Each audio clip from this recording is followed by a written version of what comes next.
안녕하십니까. 대방광불 화엄경, 화엄경이죠. 제3회차 서길봉입니다. 화엄경이란 무엇인가, 또 화엄경이 설해진 배경과 여건에 대해서 우리가 살펴봤고요.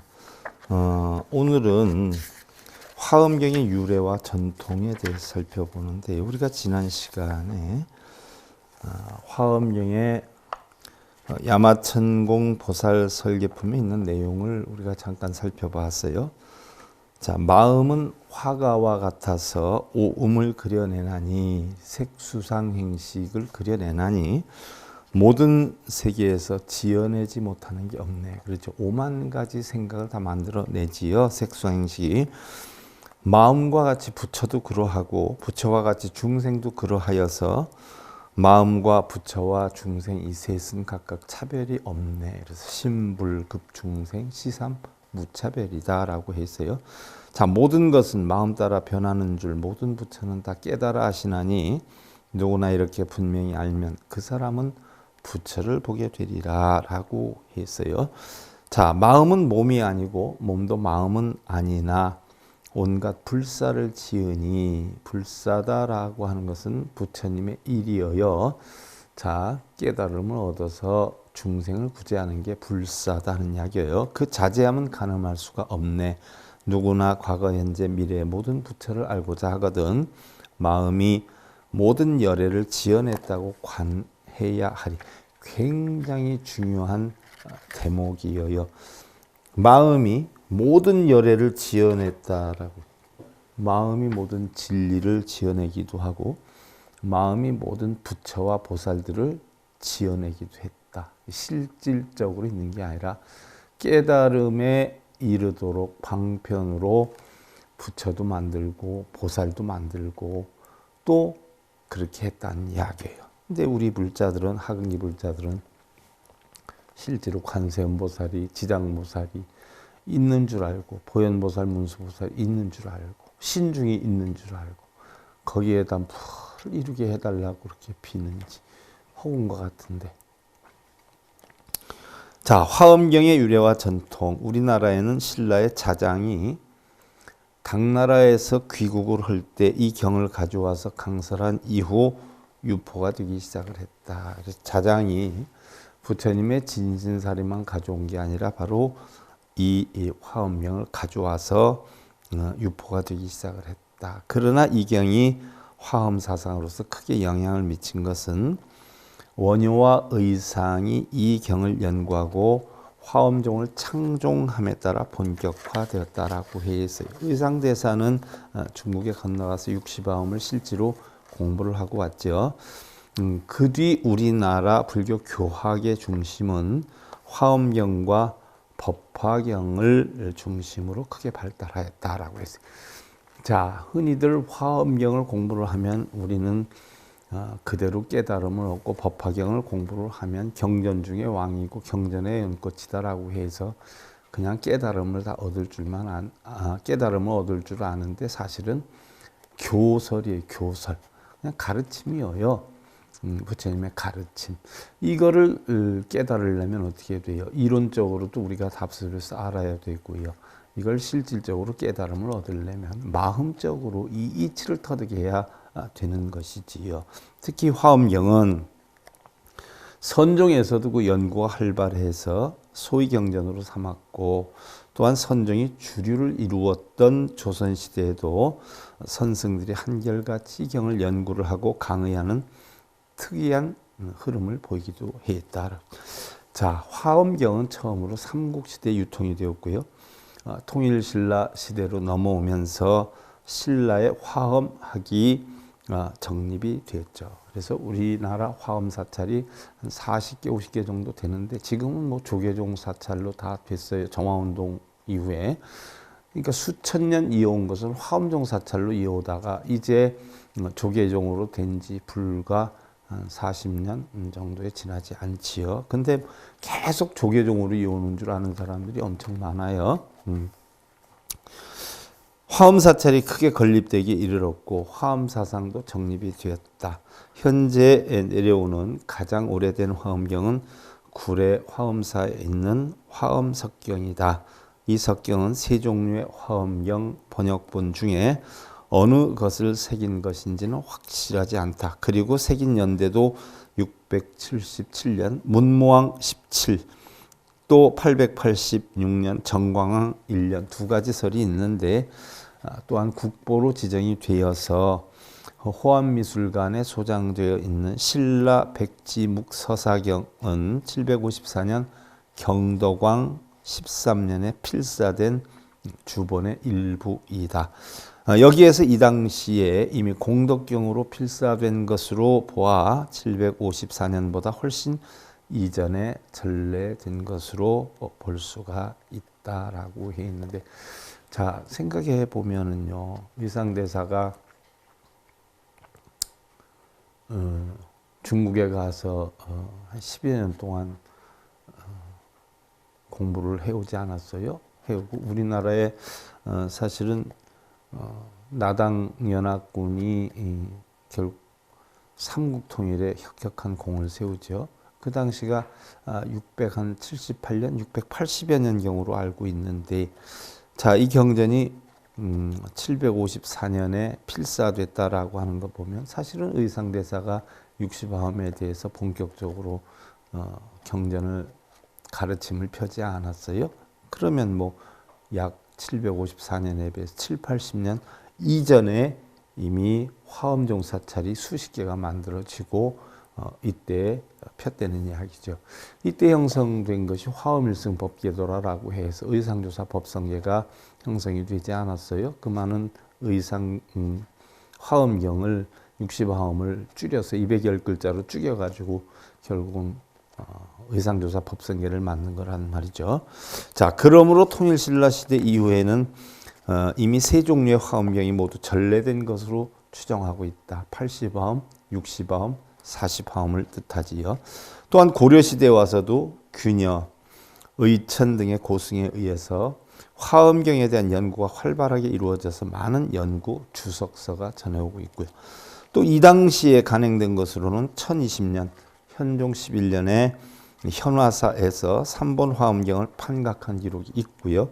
또 해인사에는 1098년에 판각된 3본 화엄경판과 1200년도에 판각된 것이 섞여서 보존되고 있고요. 그리고 이 밖에도 해인사에서 판각된 1098년 간기가 있는 진본이 전해 내려오고 있는데, 결국 해인사도 화엄종 사찰이었어요. 그런데 정화운동 이후에 조계종 사찰이 된 거죠. 화엄종 사찰로 내려온 거는 무려 1000년이 넘는데 이제 조계종 사찰이 된 건 40여 년뿐이 안 되죠. 자, 이와 같은 시기에 간행된 것으로 보이는 진본, 주본, 정원본이 여러 종 보존되어 있고요. 또한 이와 같은 시대의 간본으로 추정되는 종륜사 판본도 전해지고 있고요. 이걸 보면 고려 숙종 때 3본 화엄경이 모두 간행되었음을 알 수가 있죠. 이와 같이 화엄경을 주조하고 판각한 데는 다 화엄 사찰이었어요. 우리나라 큰 사찰들은 다 화엄 사찰이에요. 가까운데 뭐 갑사도 그렇고요. 여러분들 알고 있는 뭐 해인산이, 통도산이, 뭐 부석산이, 저 강릉에 있는 오죽헌, 강릉 오죽헌에 있는 관세음보살을 모시고 있는 데 있죠. 거기도 냉정히 살펴보면 화엄종 사찰이었고요. 그리고 영주 부석사에도 3본 화엄경판이 보존되어 있는데, 이들은 매행 34자씩 배열되어 있는 경판으로 13세기경에 판각된 것으로 추정이 되고요. 화엄경은 다른 경에 비해 권수가 많아서 한 번 판각하기가 쉽지 않죠. 뭐 80권 화엄, 60권 화엄이 있으니까. 또 이 밖에 국가에서 판각한 초조대장경, 또 제조대장경이 이들 3본 화엄경이 포함이 되어 있고요. 또 고려 초에 대각국사 의천에 의해서 화엄경에 대한 연구 주석서들이 대부분 전래되었고요. 또 속장경으로 현재까지 남아있는 것은요, 화엄경 수소연 의초 40권으로 현재 일본 나라에 전해지고 있고요. 또 이와는 달리 고려시대에는 화엄경의 사경이 금과 은을 사용해서 상당히 이루어지기도 하였다라고 했어요. 화엄경 사경 사본이지요. 조선시대에 들어와서는 선교 양종이 되면서 신라시대부터 내려오던 화엄종이 역사적인 특성을 잃어버려 쇠퇴의 길을 걷게 되었다. 그래서 자, 우리나라가 불교가 존속되어 나가기 위한 방편으로 사실은 금, 은으로 사경을 해서 필사본으로 해서 사실은 판매하고 이러면서 명목을 유지하기도 한 것은 참 어떻게 보면 가슴 아픈 일이에요. 근데 그걸 또 교묘하게 이용해서 그거를 사본을 하면 공덕이 생긴다라고 교묘하게 변형이 돼서 요즘 엄청 하고 있잖아요. 법화경 사경, 화엄경, 금강경 사경에서. 물론 조선시대에도 화엄경은 여전히 선교 합일 사상에서 선교를 막론하고 주된 자리를 유지했으나 다른 경전에 비해서 화엄경의 판각은 한동안 침체되었다. 금강경이야 많은 거 아니잖아요. 법화경도 많은 거 아니잖아. 그러니까 그런 거는 금방금방 할 수 있는데 화엄경은 너무 많잖아요. 그러니까 사실은 굉장히 힘들죠. 제가 알기로는 화엄경을 먹으로 사경을 해서 어떤 스님이 평생을 썼는데 헤아릴 수 없는 장수가 돼서 나오더라고요. 조선 후기에 들어오면서 인학과 연담이 나와서 화엄학에 대한 연구가 다시 활기를 띠기 시작했고, 연담 스님은 태고 보국사의 법맥을 이은 스님이지요. 백파 연담 스님. 백파 스님은 교로서 우리나라의 매단가는 훌륭한 분이고, 연담 스님은 선으로서 훌륭한 분이고, 백파 연담 스님을 합쳐가지고 법통을 이어받은 분이 지금 동국대를 만드신 석전 박영호 대종사가 되는 것이고요.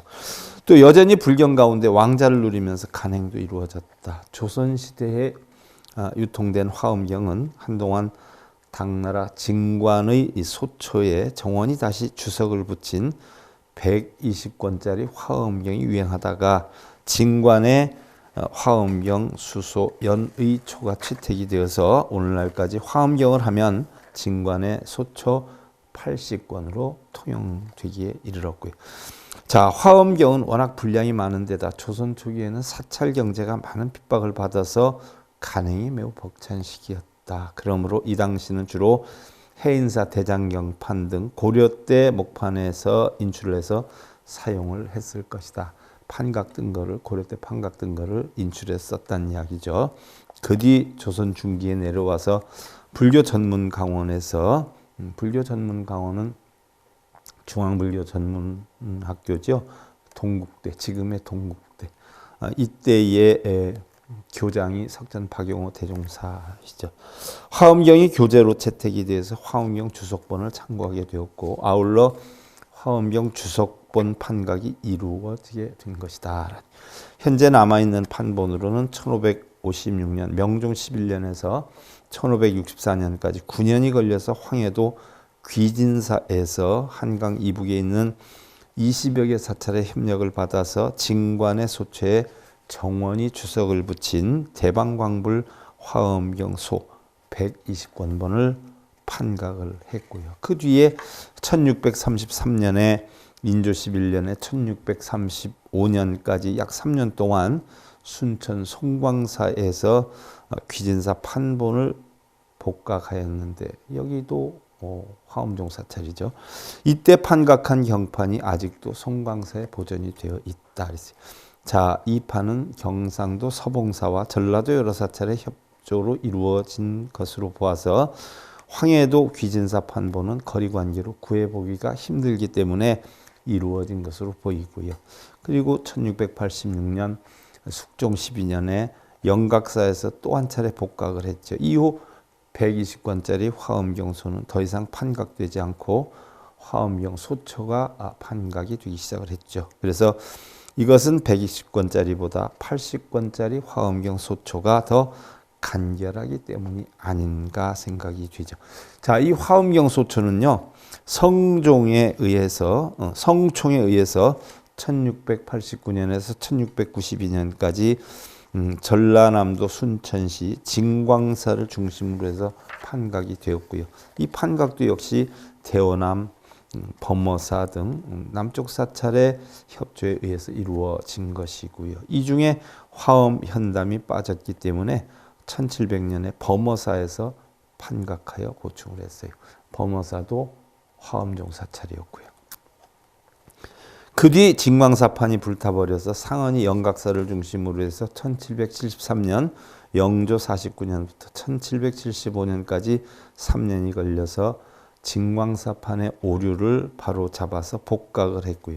이 판도 역시 영각사 단독으로 한 것이 아니라 내원정사, 묘각사 등 전라도, 경상도 사찰의 협조를 받아서 이루어졌는데요. 1948년 지리산 공비들에 의해서 빨치산이라고 그러죠. 불타버렸고요. 이후에 이제 영각사판이 낡아서 1855년에서 1856년 사이에 영기가 중심이 돼서 봉은사에서 통도사와 범어사의 협조로 판각한 경판이 현재까지의 봉은사에 보존이 되어 있고요.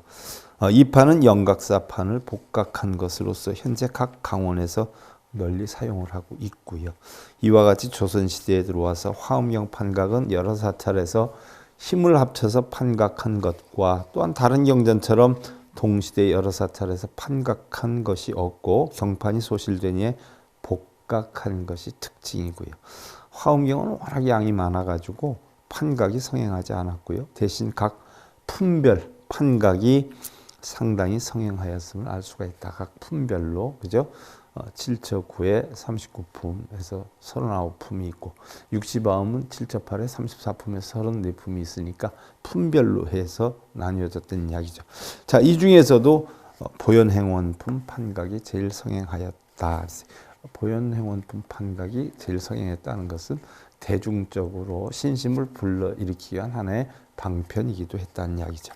그 다음에 1245년 고정 32년에 정한이 판각한 해인사본을 비롯해서 1449년 세종 31년에 간본, 1469년 예종 1년에 안성 청룡사판, 1721년 경종 1년 운흥사판, 1736년 영조 12년에 동화사판, 거기 이런 데 다 화엄종 사찰이에요.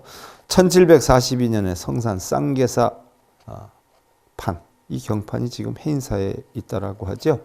1760년 영조 36년에 은진 쌍계사판, 또 1774년 영조 50년 지리산 대암난야판, 또 1898년 표충사판, 대둔사판이 있고요. 특이한 점은 바로 이들 판본이 모두 반야의 번역본이다. 반야 삼장이 번역한 것이었다. 자, 그리고 이 밖에 해인사에 보존되어 있는 고려시대 목판으로는 1331년 충혜왕 1년 관음지식품, 1349년에 충정화 1년 약신중 정행품, 열애출연품, 또 관자재보살 소설 법문 별행소 등이 있다. 자, 그래서 이 화엄경이 지금까지 우리에게 전해진 어떤 전통, 또 유래, 여건 이런 데 대해서 살펴봤고요. 자, 이제 본격적으로 들어가는데요. 화엄경은 80화엄경이 천책 연호지요. 금륜성신 황제 지음이랬어요. 금륜성신 황제가 지었다. 금륜성신 황제가 누구냐? 여러분들 잘 아시는 측천무예요. 측천무. 측천무. 자, 성은 무고 이름은 조씨예요.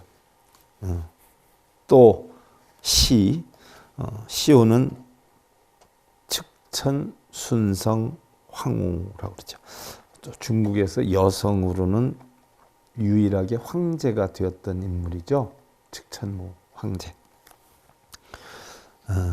무후 또는 무측천, 측천후, 측천제, 측천여제, 측천여황 등으로도 불리죠. 측천무는요, 당 고종의 왕후로서의 지위를 나타내지만 스스로 황제가 되어서 15년 동안 중국을 통치했던 사실에 비추어서 적합하지 않다. 여성이 중국 천하를 통치했다라고 하는 것이 옳지 않다라고 해서 중국에서는 무측천이다라고 하는 호칭이 많이 사용이 되고 있어요. 이름인 조는 바로 비출조의 뜻을 나타내는데, 비출조, 직천 문자로서 해와 달이 하늘에 떠 있는 그런 모양처럼 세상을 비춘다는 의미를 가지고 있지요. 자, 직천무는요, 624년 2월 17일, 무덕 7년 1월 23일, 당나라 수도인 장안에서 당의 건국공신인 무사하게 둘째 딸로 태어나요. 당나라가 형성된 것을 제가 역사 속에서 봤는데, 수나라가 멸망하고 당이 쓰지 않아요. 이때 아들이 결국 나라를 뺏어서 아버지에게 당태종의 자리를 주지요. 그 배경을 한번 머릿속에 넣고요. 이때 바로 1등 공신 무사하게 둘째 딸로 태어난 게 직천무예요. 무는 637년 당태종 후궁으로 입궁을 해요. 후궁으로. 637년에 후궁으로 입궁을 하니까 14살 때였죠. 14살 때. 사품 제인으로서 우리나라에 종품, 정품 이러지 않아요? 정일품, 종일품, 정이품, 종이품 이렇게 나가지 않아요? 이와 같이 사품의 제인으로서 태종에게 미라고 하는 이름을 받아서 무미랑이라고 불렸어요. 당태종의 후궁으로 입궁을 해요. 649년에 태종이 죽자 무는 황실의 간섭에 따라 감업사로 출가를 해요. 당태종의 후궁으로 들어가서 당태종이 죽으니까 바로 뭐예요? 사찰로 출가를 해요. 중국의 바로 관습이에요. 그러다가 651년 그 14살에 처음에 들어가 가지고 649년이니까 26살 때 결국 감업사로 들어가요. 그랬다가 28살 때 고종의 후궁으로 다시 입궁을 해요. 이세민이 아버지가 당태종이고 이세민이가 고종이 되죠. 그러니까 아버지의 연인을 아들이 다시 후궁으로 만드는 거예요. 그러니까 직천무는 두 황태자의 아내가 됐던 것이죠. 그러니까 아버지의 연인을 이세민이가 자기 아내로 또 맞이해요. 후궁으로 입궁시켜요. 이듬해 이품 소위가 돼요. 그래서 사품이었는데 이품으로 올려서 소위를 만들었어요.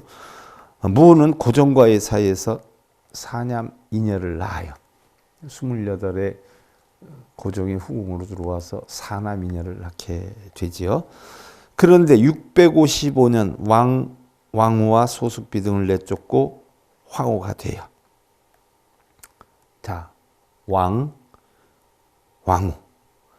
그러니까 원래 왕 부인들을 다 내쫓고 결국은 자기가 왕후 자리에 앉아요. 얼마나 대단해요. 아들 넷에 딸 둘을 낳았으니까 세력이 어마어마하지요. 다 내쫓고 자기가 왕후가 돼요. 왕후가 된 무는 고종을 대신해서 정무를 맡아보면서 신진 세력을 등용해 권력을 장악해요. 고종을 대신해서 그러니까 관련을 하는 거죠. 656년 황태자였던 이충을 폐위시키고 자신의 장남인 이홍을 황태자로 앉혔고요. 664년부터는 수렴청정을 통해서 실질적으로 중국을 통치하게 되죠. 자, 자기 아들을 결국 앉힌다는 거예요. 그래서 675년 고종의 병세가 악화되자 무후는 섭정이 되어서 전권을 행사를 했고 그해 이홍이 죽자 둘째 아들인 이현을 황태자로 삼아요. 자, 아들 이홍, 그 다음에 둘째 아들 이현을 황태자로 다 만들었어요. 그러다 680년은 이현을 또 폐위를 시켜요. 그리고 셋째 아들인 바로 이현을 황태자로 삼아요. 둘째 아들 이현은 어질 현자를 쓰고요. 셋째 아들 이현은 나타날 현자를 써요. 이름은 우리나라 말로는 현현 똑같은데 한자로는 달라요. 그리고 683년 고종이 죽자 이현이 황제가 돼요. 셋째 아들이 황제가 돼요. 그리고 당의 4대 황제인 중종 제위예요. 이 아들이. 하지만 중종의 왕후인 위후가 아버지 위현정과 정권을 장악하려 하자 684년에 중종을 폐위를 시켜요. 중종 황태자 아내가 그러니까 장인어른이죠. 중종의 장인어른과 짜가지고 나라를 뺏으려고 하니까 중종을 폐위를 시켜버리는 거예요. 그리고 넷째 아들인 이단을 황제로 세워요. 그가 당의 5대 황제인 예종이에요. 자, 당태종에서부터 시작해서 지금 당태종의 아내로 들어갔다가 고종의 아내가 그 당태종의 아들의 이세민의 아내가 되었다가 자기의 첫째 아들, 둘째 아들, 셋째 아들, 넷째 아들이 다 황제 노릇하지요. 그래서 5대 황제 예종 앉혀놔요. 그의 서경업, 서경우 형제가 일부 황족들과 연합해서 양주에서 반란을 일으켰는데 무후는 측천무는 40일 만에 이를 진압해. 대단한 거예요. 두 황제를 섬겼고 자기 자식들 4명을 전부 황제로 앉혀놨어요. 그리고 688년에도 태종의 아들인 월왕 이정이 아들인 이충과 함께 박주, 지금의 산동성이에요. 또 예주, 지금의 하남성 연암이지요. 무후를 반대를 해서 군사를 일으켜요. 태종의 본래 아들이. 하지만 곧바로 진압을 시켜요. 무후는 밀고와 감시에 기초한 공포정치를 펼치면서 밀고를 시키게 해요. 사람들 두고 그다음에 감시를 시키고 그다음에 자신의 권력을 강화를 해요. 이처럼 황실 안팎의 반대파를 제거한 무후는 690년 다시 예종 넷째 아들을 폐위를 시켜요. 그리고 자신이 직접 황제가 되어서 나라 이름을 대주라고 하고 수도를 장안에서 신도라 이름을 바꾼 르양으로 옮겼어요.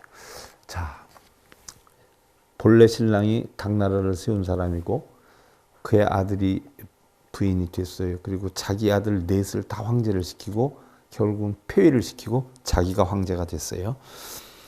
역사가들은 이들을 고대의 주와 구분을 해서 무주라고 부른다. 무후는 과거 제도를 정비해서 적인걸 등의 인재를 등용하였으며 행정체계를 대대적으로 정비해서 백성들의 생활을 안정을 했다. 그녀의 통치 기간은 태종이 통치하던 정관의 치에 버금간다는 평가를 받아서 무주의 치라고 불리고 이후 당의 전성기인 현종 때의 개원의 치의 기초를 마련했다라고 하는 평가를 받는다. 자기 아들 때. 하지만 699년 이후에는 장혁지, 장창종 형제와 환관, 설의 등의 총신들이 횡포를 부리는 등 폐단이 발생을 해서 결국 705년 무후가 병을 앓아눕자 재상이었던 장간지가 그녀에게 양위를 협박했어요. 이제 왕위를 내려놔라 해서 압박을 해서 무후는 태상황으로 물러나고 이제 뒷자리로 앉게 되고 698년에 다시 황태자가 되었던 셋째 아들 중종이 복위 되어서 당 왕조가 부활을 했다. 그리고 그해 12월 16일 황제가 아니라 황후로서 장례를 치르고 묘비에 한 글자도 새기지 말라는 등의 유언을 남기고 죽었다는. 대단하지요. 대단해요. 결국 죽을 때까지 두 신랑 네 자식이 돌아가면서 끝내는 세 번째 자식이 다시 왕위로 오르면서 눈을 감게 되죠. 자, 그 측천무 금륜 성신 황제 때에 이 화엄경이 지어졌어요. 자, 그 내용을 계문. 자, 지금부터 배경을 설명했고 이제 본격적으로 화엄경의 내용이 들어가요. 조화권여 지수 천도 미분 구룡계상지초 인문시저 수만 8천세 독립유절지구 72군 거식 무변지의라. 해석해야 할 부분이 굉장히 많아요. 여러분들 참고로 하셔야 돼요. 왜냐하면 화엄경 하면 일반 사람들은 엄두도 못 내잖아요. 하도 용어가 어려워서. 그러니까 여러분들 이 해석하는 부분이 많으니까 참고로 하고 잘 들으시면 한 개도 안 어려워. 참고로 하세요. 그냥 옛날 얘기예요. 단지 이제 불교 용어가 많이 나오니까 허해하는데 아니에요. 옛날 얘기 아주 쉬워요.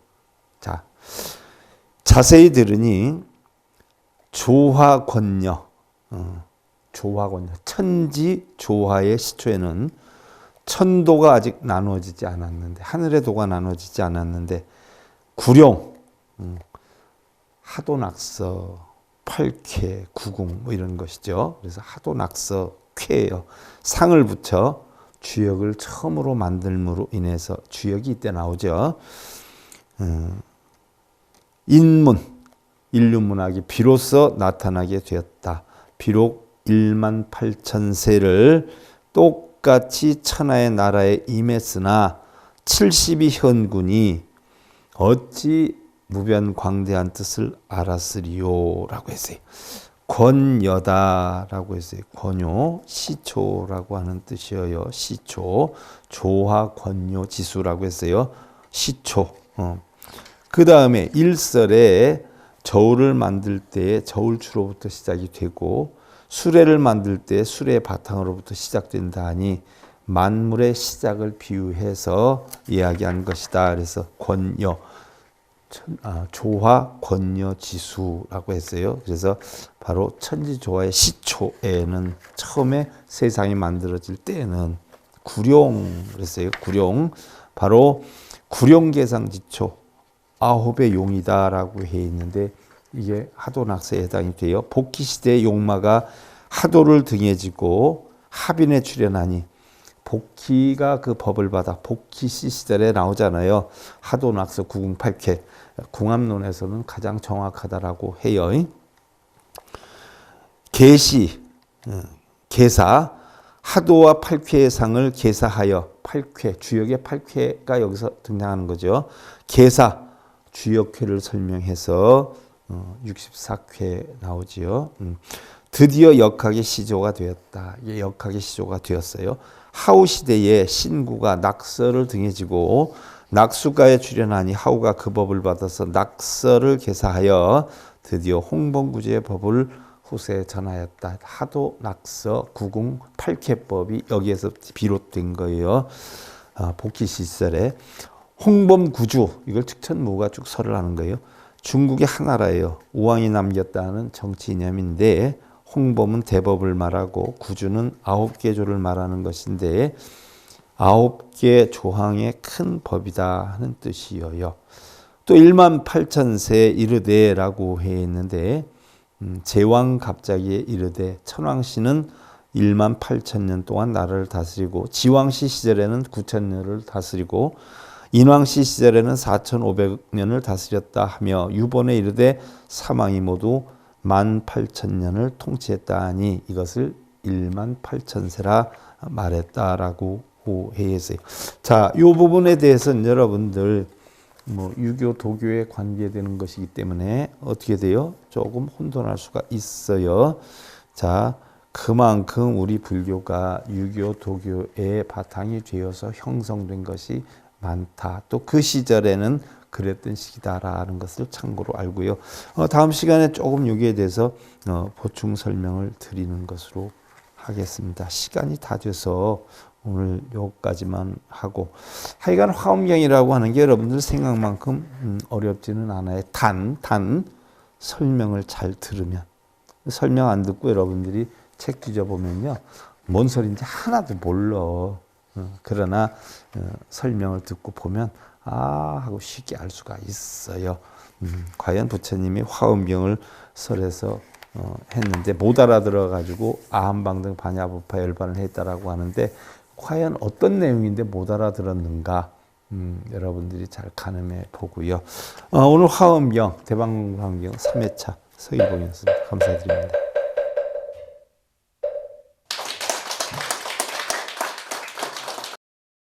행복으로 가는 징검다리에 서길봉 스님이 여러분들을 초대합니다. SIB 불교교육대학에서는 더 듣다, 생활 속의 천수경, 달마대사 성관법, 현대생활 불교 법요지, 불교학 개론, 성찰스님 백일 법문 등을 비롯한 다른 불법, 다른 진리, 서길봉 스님의 SIB 불교교육대학.